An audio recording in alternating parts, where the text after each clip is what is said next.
Tonight at 10, a race against time to find survivors of the Nepal earthquake.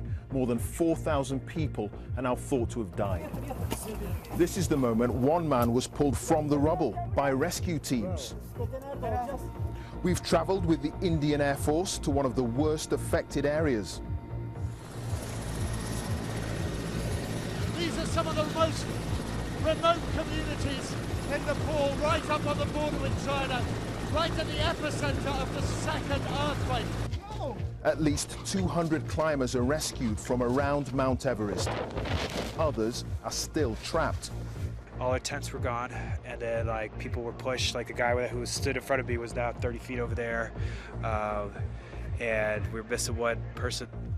Thousands spend their third night on the streets, either too afraid to go home or they have no home left to go to. Also on the programme tonight, not messing around. Nick Clegg names his price for a coalition deal if there's no clear winner in the election. A male nurse who sexually assaulted 4 unconscious hospital patients has been jailed for 18 years. The fight for Paisley, one of dozens of seats that the Scottish nationalists are hoping to take from Labour. And coming up in Sports Day on BBC News, Bournemouth are on the brink. A win against Bolton tonight, and they can make plans for the Premier League next season.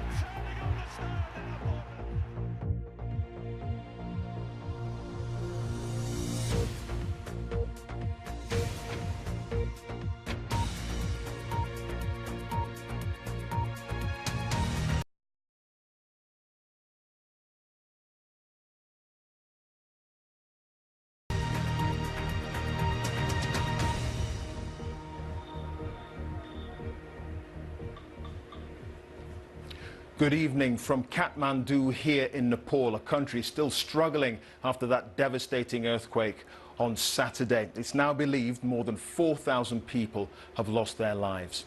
Well, rescue teams here in the capital are still trying to find survivors among the rubble, but they're having trouble getting out to the more remote areas of this country, some of them in the mountainous region. Meanwhile, the search continues for those who may have survived. Electricity here is in short supply. You may be able to see that a lot of the buildings behind me don't have any lights on, and there is running low water and food. Well, our correspondent for South Asia, Justin Rowlatt, has travelled to the epicenter, and he sent us this report.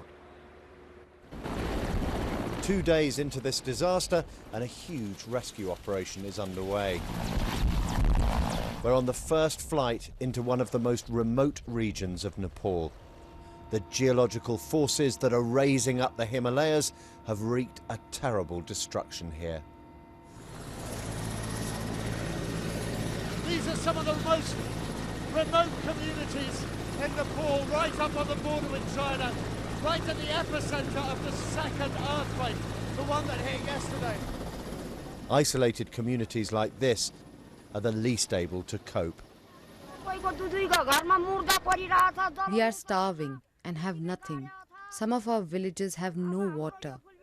There are dead bodies just lying around. We can't even burn them. Those that can hobble to the helicopter. Others are carried. One severely injured old man is rushed in on a wheelbarrow. The death toll is already close to 4,000.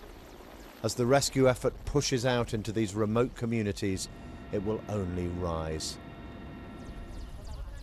Back at Kathmandu Airport, the injured stream off the helicopters. He's saying her leg is broken. Oh, I'm sorry. The Himalayan village where these people live was destroyed by the earthquakes and the avalanches that followed them. Hundreds died, they told me.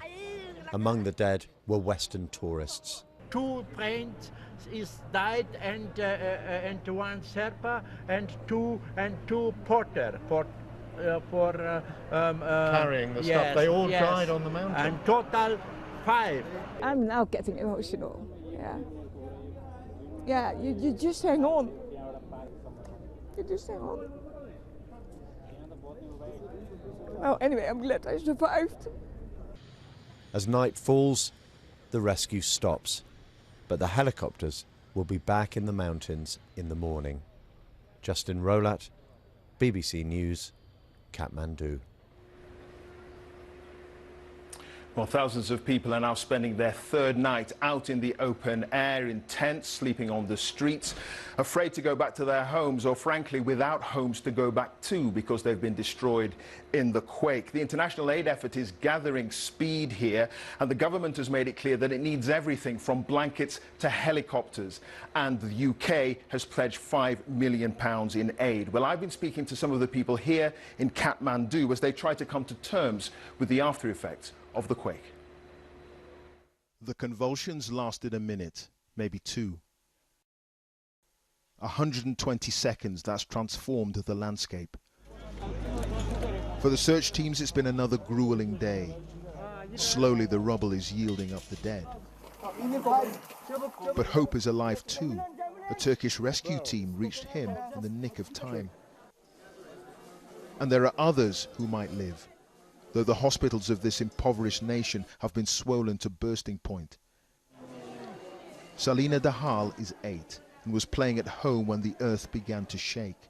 Her grandfather was outside, powerless to intervene, as the house collapsed on top of her. Initially, I thought she was gone, covered under bricks and tin sheets as the house collapsed. But I somehow managed to pull her out. She was bleeding and had bruises all over her body. Across the city, the smoke signals another cremation. Mass funeral pyres await the dead. It isn't fresh mountain air that lingers high above these days, but bitter clouds representing the emptiness and grief and despair of those left behind.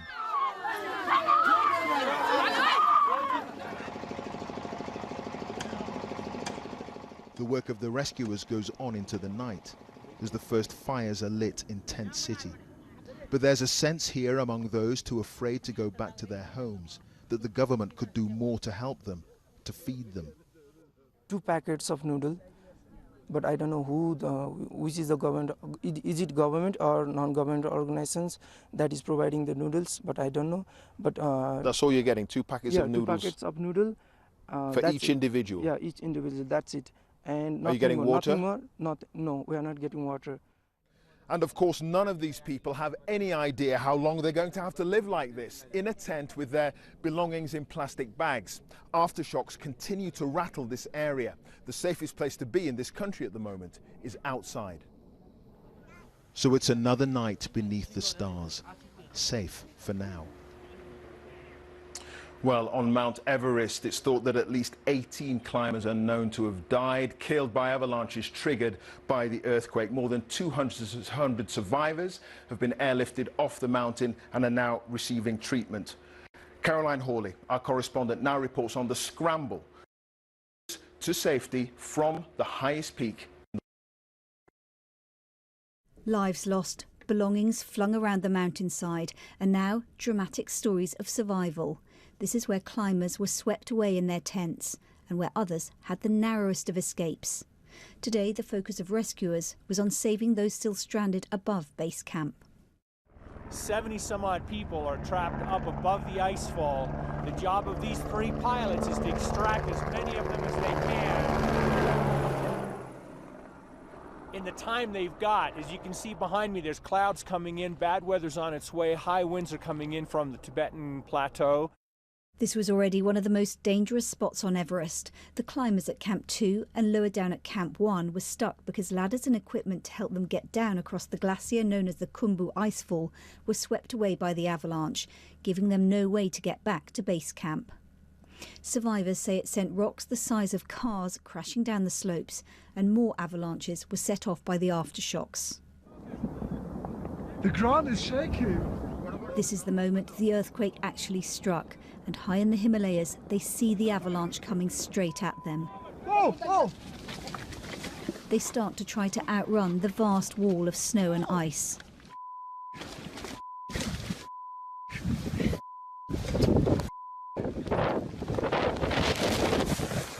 Everything was gone. All our tents were gone, and then like people were pushed. Like a guy who stood in front of me was now 30 feet over there, and we're missing one person that we don't know if she's alive or dead. Nick Talbot from County Durham was among dozens of British climbers on Everest at the time. He'd hoped to be the first person with cystic fibrosis to get to the top of the world's highest mountain. There was what I can only describe as a huge white tsunami coming towards the tents. It hit me and slammed me into the ground. But I consider myself extremely lucky. One of my teammates didn't survive, and I also know a number of others on Everest didn't survive. 20-year-old Susanna Ross, a waitress from Bath, was trekking in a group of 15. Her family found out late this afternoon she's alive. They are running out of food and water. Some of them are injured and we're not sure which ones and how minor or major. We're just hoping to get this out to as many people as possible because we want to make sure that a helicopter goes to rescue them as soon as possible. The Ross family at least have some news. With communications badly disrupted, many British people in Nepal are still unaccounted for. Caroline Hawley, BBC News. Well, tonight, the Disasters and Emergency Committee, they've launched an appeal to help survivors of the earthquake. Remember that 100,000 people so far have lost their homes. And British aid will be arriving here soon. RAF Bryce Norton has seen thousands of tents and shelter kits, solar lanterns, all kinds of things being prepared for a special flight here tomorrow. And in a poignant twist, a team of Gurkha engineers will be returning to the land of their birth to help their fellow countrymen get through this crisis. And with that, Sophie, it's back to you in London. Clive Murray in Nepal, thank you. The Liberal Democrat leader, Nick Clegg, has revealed for the first time his price for any future coalition. He says he would insist on billions of pounds more being invested in education. In the latest of our leader interviews, Mr. Clegg said this was a red line issue, a non-negotiable demand that would stop the Liberal Democrats doing any deals with other parties. Kamal Ahmed, who is following the Liberal Democrat campaign trail, has been talking to him. Not quite old enough to vote, maybe, but at least one happy customer for Nick Clegg. The Liberal Democrat leader was in the marginal seat of Mid Dorset and North Poole, trying to drum up votes. Where is the yellow Play-Doh? From the very young to college students, he told me what it would cost any Conservative or Labour leader to gain the support of the Liberal Democrats in a coalition government, a multi-billion-pound pledge on education spending. We have put a commitment, a hard and fast commitment, which for us is a deal breaker. We will not enter into a coalition if Labour or the Conservatives insist on their cuts to spending on nurseries, schools and colleges. We won't do it. In politics, they are called red lines, non-negotiable policies which will become part of any future coalition government. With both the Conservatives and Labour already insisting they will protect the education budget in England, the Lib Dem red line could increase it by up to £5 billion by 2020. If there's extra spending on education, other departments like defence, like police, that you haven't said will be protected, will have to face sharper cuts. We will need to find £12 billion of extra savings from Whitehall departments. Will that involve difficult decisions? Yes. The past is, of course, littered with the broken pledges of politicians, something the Liberal Democrats know only too well. Now, you've made a promise on education today. Clearly, the voters will remember you made a big promise on education before the last election on tuition fees. You reneged on that. Why should the public trust this promise? Because it is on the front page of our manifesto. We've been very clear that it is a priority from which we will not flinch, as we didn't last time either. We didn't, as it happens, have tuition fees on the front page of our manifesto. That is not absolving me from the controversy around that. It's not exactly child's play, but today Nick Clegg tried to answer the question, why vote for the Liberal Democrats? He put education at the heart of the answer to that question. And I think it's probable that more red lines will follow, possibly on the NHS, possibly on tax-free allowances, as the Liberal Democrats try and ratchet up the price they believe they can extract for supporting either a coalition government led by Ed Miliband or one led by David Cameron. In another Lib Dem marginal, Eastleigh, they were getting ready for a cricket match and the arrival of Mr Clegg. He insisted that the Lib Dems would win more seats in the election than many predicted. The Liberal Democrats are not a little brother to the Conservative Party or a little brother to the Labour Party. We are an independent, liberal tradition which has existed in British politics for over 100 years. rallying support. The man who now believes he will play a key role in deciding who is the next Prime Minister. Kamal Ahmed, BBC News, Eastleigh. In the next of our leader interviews, we'll hear from the Prime Minister on Sunday. Labour is promising to suspend stamp duty on first-time buyers' homes costing under £300,000 in England, Wales and Northern Ireland if they win the election. They've also pledged to give local people priority for newly built homes. But the Conservatives and the Liberal Democrats have both questioned how the policy would be funded. Our Labour campaign correspondent Lucy Manning reports.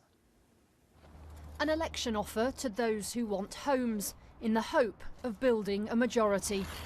The promise: zero stamp duty for some first-time buyers.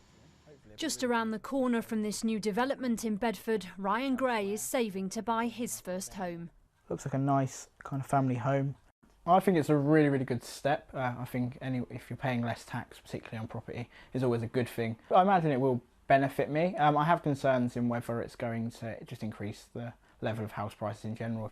Even though he likes what he hears, Ryan thinks it's still not enough to make him vote Labour. Ed Miliband in Stockton-on-Tees. Edward, can I shake your hand, Edward? He hopes to persuade buyers Labour is the party of homeowners. Zero stamp duty became Labour's sixth main election pledge. Go Labour. Yeah, go ahead. It is simply too expensive for so many young people to buy a home today. Saving up for the deposit, paying the fees, and having enough left over for stamp duty. So we're going to act. We're going to put first-time buyers first. The plan is no stamp duty for first-time buyers on homes worth up to £300,000. The saving on an average home would be just over £1,000. The plan would cost £225 million a year for 3 years. Labour says it will be paid for by tackling tax-evading landlords and increasing stamp duty for some foreign buyers. Other parties don't think Labour's sums stack up. The government already made stamp duty changes last year that meant a cut for 98% of all buyers. So will Labour's plan help? House prices could go up as sellers react to the fact there's more buyers in the market. In fact, what we need to do is increase the supply of housing, build more homes to end the housing crisis within a generation. Labour's plan is also to allow first-time buyers who have lived in an area for 3 years to have first call on new homes that are being built. But some critics suggest that could stop people being able to move for their jobs. The big challenge for all the parties, though, is building new homes, not just promising to do so. Ed Miliband hopes this housing policy, Labour's last big election offer, will get him a new home in Downing Street. Lucy Manning, BBC News, Bedford. David Cameron has been outlining the Conservatives' manifesto for small businesses, which he said were the economy's magic ingredient. He promised a Tory government would provide a pro-business environment and said he'd work the hardest he'd ever worked in his life to win the election. Our Conservative campaign correspondent Gavin Hewitt reports. David Cameron came to the city to claim his was the party of the techies, the roof tilers, the ally of small businesses. But this was a leader clearly stung by the accusation that his campaign lacked passion. Taking a risk, having a punt, having a go, that pumps me up, and it's what is changing our country. This was an intentionally raw, off-the-cuff defence of his economic policy. And if I'm getting lively about it, it's because I feel bloody lively about it. That's the truth. He lavished praise on small businesses as the magic ingredient behind the recovery. And if you think I'm going to roll over in the next 10 days and let Ed Miliband and Alex Salmond rack that, you've got another thing coming. We've got a fight on our hands, and we're going to win that fight. The leaders of 5,000 small businesses signed a letter today backing David Cameron. The firms say the Tories' commitment to lower taxes helped create 1,000 jobs a day. They say a change now would be far too risky. Why does the backing of small businesses matter so much? Because when you strip away all the sound and fury, the central Tory claim is that they are the party of jobs, start-ups and innovation, a claim very much challenged by Labour. Tell me a bit about what you do. David Cameron later visited the technology company Tamaco. They say government start-up loans made the difference. The startup loans were a really helpful initiative which got us to where we are now. It allowed us to get to the point where we could raise external funding and grow the business to a point where we could validate what we did was a viable business. But a short distance away in the Barbican, the digital ideas company The Tin is less certain. Small companies, in their view, struggle to raise finance. And if we look at things like the way that the funding's supposed to trickle down, the refinancing of the banks, we've found again no real evidence that that funding's actually made it down to small businesses such as ours. Sweating, combative, at times voice cracking, David Cameron from now on will stake his case for re-election on the economy. Gavin Hewitt, BBC News. The Northern Ireland Health Minister Jim Wells has announced his resignation days after making controversial comments about gay couples. Mr Wells, a DUP member of the Stormont Executive, apologised last week after being recorded saying children raised by same-sex parents were more likely to be abused or neglected. He said he had been subjected to threatening attacks and was stepping down to care for his sick wife. A nurse who admitted raping 2 patients at a hospital in Oxford has been sentenced to 18 years in prison. Andrew Hutchinson, who's 29 and from Garford near Abingdon, had pleaded guilty to 27 offences, including sexual assault and spying on women and children at a leisure centre. Duncan Kennedy was at Oxford Crown Court. No comment. This was Andrew Hutchinson during police questioning. What was your reason for taking the images of yourself? No comment. He refuses to answer, but police say his crimes were shocking. They included the rapes of 2 unconscious women patients at the John Radcliffe Hospital in Oxford. Hutchinson worked here as a senior nurse and carried out his attacks in the cubicles of A&E. It's just been a grotesque breach of trust, and it's been horrendous for the victims, because as I said before, they just didn't know they were victims until they were spoken to by police officers. Hutchinson assaulted 2 more unconscious females at a music festival, whilst here at a leisure centre in Abingdon, he spied on the female changing rooms with hidden cameras. In a victim impact statement, one woman told the court, "I cry a lot and lose my temper. I have trouble sleeping. I don't dress up anymore or wear makeup." That woman was one of 14 victims, the youngest just 10. The 2 rapes inside the John Radcliffe Hospital are now the subject of an inquiry. He was a health professional who had undertaken all the normal checks that we would expect of a health professional, and his colleagues feel betrayed by the fact that he has let down his profession. Hutchinson even took indecent pictures whilst volunteering as a steward at the 2012 London Olympics. And police say images they found on his phone show more victims who've not yet been identified. Duncan Kennedy, BBC News in Oxford. A brief look at some of the day's other news stories now. A coroner has described the deaths of 2 young children during a family holiday in Corfu as the most appalling tragedy. Bobby and Christy Shepherd from Horbury in West Yorkshire died from carbon monoxide poisoning in 2006, 3 days after arriving on the island with their father and stepmother. The inquest into their deaths began today in Wakefield. Clashes between police and demonstrators have broken out in the US city of Baltimore following the funeral of a black man who died in police custody a week ago. Freddie Gray died of severe spinal injuries after being detained by police. Bricks and bottles were reportedly thrown by demonstrators. At least one officer is said to have been injured. A man who shot dead 12 people at the premiere of a Batman film in 2012 has gone on trial in the US state of Colorado. 70 people were injured when 27-year-old James Holmes threw smoke canisters into the cinema and then opened fire as filmgoers tried to flee. He has pleaded not guilty on grounds of insanity. However, a prosecutor said 2 mental health assessments had found he was sane at the time of the attack. Vladimir Bukovsky, one of the leading dissidents in the era of Soviet communism, is to be charged with making and possessing indecent images of children. Mr. Bukovsky has lived in Britain since he was deported in 1976. Police in Cambridge say he will appear in court next month. Next week's election may well be decided by voters in Scotland, where polling suggests support for Labour is crumbling and the Scottish National Party is on the rise. One of the seats the SNP is targeting is Paisley and Renfrewshire South, currently held by the man coordinating Labour's election campaign, Douglas Alexander. Our Scotland correspondent James Cook is in Paisley tonight. James. Yes, Sophie, 5 years ago it was business as usual in Scotland. Voters returned a big block of Labour MPs to Westminster as usual. But this time around, it all feels rather different, even here in Paisley, which has been a Labour heartland for decades. Paisley made its name and its riches in weaving and textiles. The Industrial Revolution transformed this little town into a global commercial hub. The clattering mills are silent now, the boom times long gone.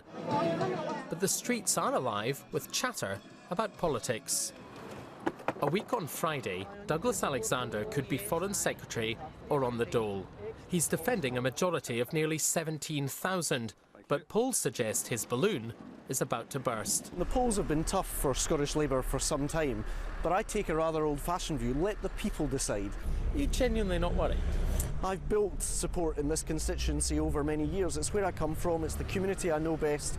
I'm confident but not complacent. I can be the Member of Parliament as part of a Labour government if people here make the judgment that they would rather have a Labour government rather than a Conservative government. The SNP challenger here, Mary Black, is promising change. People from all different backgrounds, all different sides of the referendum argument are all simply demanding better. And they're seeing the SNP as being the only party who can deliver that. At 20 years old, Ms Black would be the youngest MP since the 19th century. It shows, say her rivals, who accuse her of taking fighting talk too far. People might not want someone with a bit more maturity, maybe a bit more life experience, you don't think? People are interested in, do you understand the issues that are happening in ordinary people's lives and how they're struggling, and do you have an answer to them? The pattern of politics in Paisley is being reflected across the country. It's not so much about left and right here, but it's more to do with which party would offer the best deal for Scotland. And with that in mind, this campaign is being fought on ground which suits the nationalists. No problem at all, be delighted. And that could squeeze the other parties, with talk of Lib Dem and Conservative voters switching to Labour to stop the SNP. I can understand when people go in that direction. There are people who have done it towards the Liberal Democrats before. But you're not going to win in this seat, obviously. I'm not going to win in this seat. I want people to vote Liberal Democrat because I think the Liberal Democrats are the people that are on the side of the poor in Paisley. And the Tories are also playing down tactical voting. We're getting people from all sorts of different backgrounds coming out in support. There's a very optimistic mood in Paisley, you'll see today. And I think people do feel that there's a resurgent Scottish Conservative Party and they're willing to back it sometimes for the first time in their lives. The Scottish Socialists are also standing here, and the talk of this town is about a battle which could define Scottish and British politics for years to come. James Cook, BBC News, Paisley. And here's a list of all the candidates standing in Paisley and Renfrewshire South for the general election. Well, let's take a more detailed look at the political map of Scotland. Here's Jeremy Vine with his take on Scotland's key battleground seats. When you look at the map of the 2010 election in Scotland, it seems a very long time ago. Bring it on, paint the floor here, and we see Labour dominant. 59 seats in total, 41 red for Labour. 1 Conservative in blue, and the SNP with only 6 in yellow here. The Lib Dems, by the way, in orange, and Charles Kennedy's geographically the biggest seat in the country. The share of the vote underlines this story. Even in a bad year under Gordon Brown, look how dominant Labour were in Scotland. And then you have the SNP fighting with the Lib Dems for second place. But after the independence referendum last September, everything changed. It's very dramatic. These polling averages, look at that. The SNP go into first place and they maintain their lead. So watch, right up to the end of the graph, the present day. They're in first place, Labour a long way behind, and the Lib Dems here on a measly 4%. The result on individual seats could be seismic. I'll show you the most marginal ones first. Top left, the most marginal. These Edinburgh seats clearly at risk. Seats that are yellow already, SNP not likely to change hands. But Dunbartonshire East here, Joe Swinson, Lib Dem, a minister, very precarious. In fact, maybe everything on this board could go yellow. The Tory seat, Dumfriesshire, This one over here, Gordon, Lib Dem seat where Alex Salmond is standing. The polls suggest the SNP might take all of them. In fact, we need to move to the next board as well. So let's bring it on. Now, these are all Labour seats here, apart from this one, Charles Kennedy's. Could they all go SNP as well? Every seat that Labour lose here, remember, they need to gain one in England or Wales to make up for it. So Paisley and Renfrewshire South, could that be in danger from the SNP advance? The polls suggest it could. You know, even in Coatbridge, down here, where Labour won in 2010 by 20,000 votes, polls say the SNP could win. Look how safe that is. Kirkcaldy, the safest Labour seat, could that be in danger? Gordon Brown's old seat? Scotland has put a firecracker in this election. No one has seen anything like this before. Jeremy Vine. Well, throughout the election campaign, we've been talking to people across the UK to find out what matters to them. Tonight, we hear from Stephen Ottner, an instructor at a gliding club in Wiltshire. Okay, we've started the launch. We're rolling along the ground, short run along the ground, and into the air. I'm Stephen Ottner. I'm a gliding instructor here at Shelbourne Gliding. I started this when my wife bought me a 2-day course. Then she worried that I wouldn't like it and didn't account for the fact I get hooked and have disappeared off to go flying most weekends since. One of the main issues I've been thinking about is that we seem to be becoming a more divided society, so that's on my mind as I think about the election issues. I am concerned about housing. At the age of 22, I bought a flat for about £3,000, which at that time was about 1.5 times salary. Nowadays, people aren't buying places until they're well into their 30s and have to be well paid as well to even afford that. Europe is something I'm personally very conflicted about. As a glider pilot, we've had the imposition of a huge amount of unnecessary regulation. So, for instance, a simple act of passing an exam that used to be done by volunteers, the same thing now is going to be split into multiple papers, each one costing more than £50 to take. And gliding is surprisingly as an affordable sport. Launching K13 roadside cable 1-up. But on the other hand, from a business point of view and from being part of something more, then we should be part of Europe. And then we just stay just above the ground. Stephen Ottner on some of the issues that are important to him in this election. Football now, and Bournemouth are on the brink of promotion to the Premier League. They beat Bolton 3-0 at home this evening.